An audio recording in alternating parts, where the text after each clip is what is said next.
Guys, let's dig into Airbnb in this video. Let's talk about this, the good, the bad, the ugly, everything in between, because this is so important to understand. Airbnb is a very, very hot topic all around the country right now.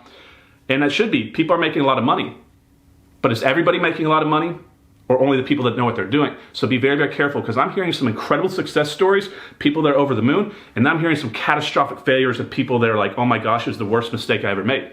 So let's talk about some of these bad things that people are coming across, just to make sure you're prepared if you're gonna jump into the space, because I think a lot of people are jumping in here over ambitious, and they're seeing the stars and the sunshine of the bright big numbers at the end, and they're not understanding that there is some real risk. And this is not a video bashing Airbnb. I think it's a great strategy. I personally don't do it, thought about doing it, but I know a lot of people doing it, and here's what I'm seeing and here's what I'm hearing quite often. So number one, just as any market cycle, guys, there's competition, and competition is rising in this place. And so one of the big reasons that it's exciting for a lot of people is they're hearing these massive nightly rents and all this cash flow that they're bringing in off a traditional property that they could only rent. Now they can Airbnb it and make more money.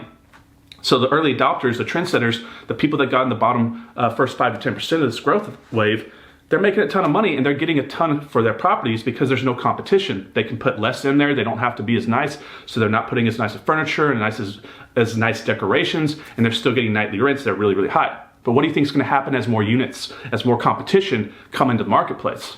Supply and demand, right?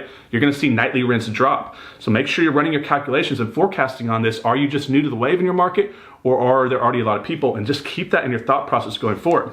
Now, number two, extra cash needed. So a lot of people are underestimating the costs that it takes to set up a property like this. You're having to furnish it, and there's extra costs, and there's trial and error, and there's failure costs. So a lot of people are coming in undercapitalized. This is not something that you can easily borrow money for. There's not a lot of lenders that understand this a lot yet. So a lot of times you're trying to pull cash out of your pocket, and a lot of people are not being able to finish these properties and do them correctly, or give them as nice as their competition, because they don't have the money to put into them, and so they're not getting the same nightly rents. Make sure you have a little bit of cash on hand, guys, and whatever you think you need in anything you ever do, always double it and have that on hand.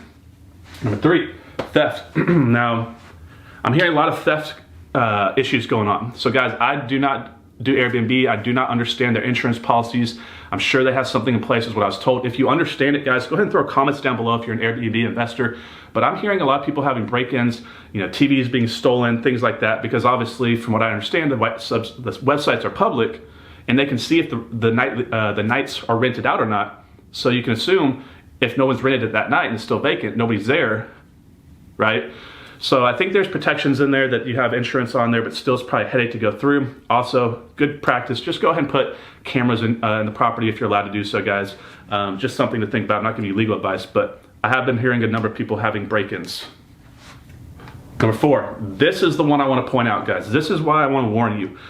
There are laws being changed all across the country. These are spot specific. I don't know the laws in all the different states and all the different counties and everywhere that this is happening, but we are hearing laws changing. Some areas, many lawsuits are happening, subpoenas are happening, and they're telling these individuals they have to shut down their properties. There's a lot of complaints coming in from the community, right?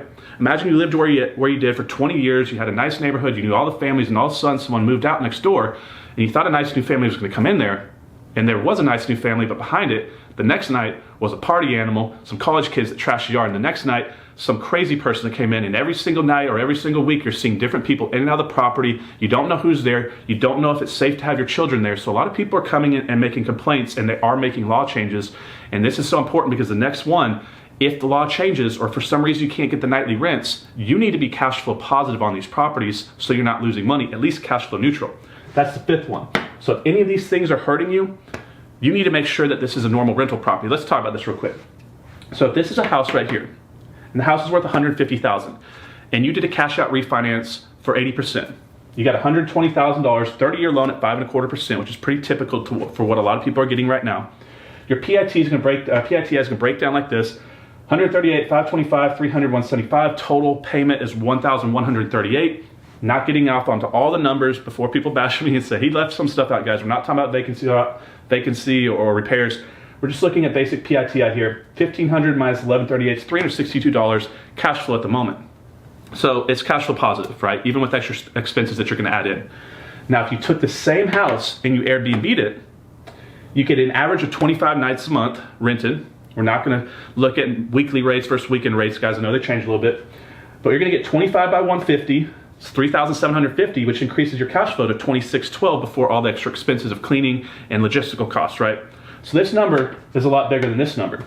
And sometimes this number is way higher than this. And what's happening is people are getting excited. They're seeing these big numbers and they're getting trapped in the big numbers, and they're buying properties that here, if they had to just rent it for some reason, they couldn't Airbnb it if laws changed in their market and they had to keep it as a regular rental. Can they even cash flow this?